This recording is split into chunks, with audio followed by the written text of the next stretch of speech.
Македонска пошта тоне во загуби и покрај приходот од 17 милиони евра, минатата година е завршила со речиси 500.000 евра поголем минус од 21, односно со 3,74 милиони.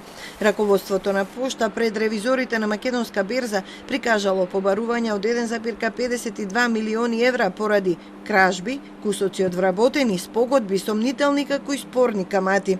Поголемиот дел тешко би можел да се наплати.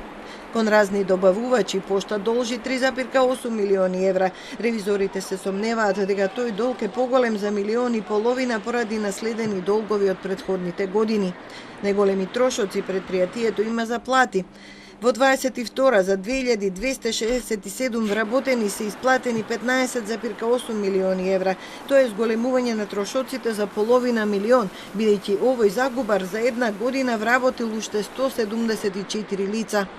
Пошта има побарување од 4,3 милиони евра и државна помош од речиси 2 милиони.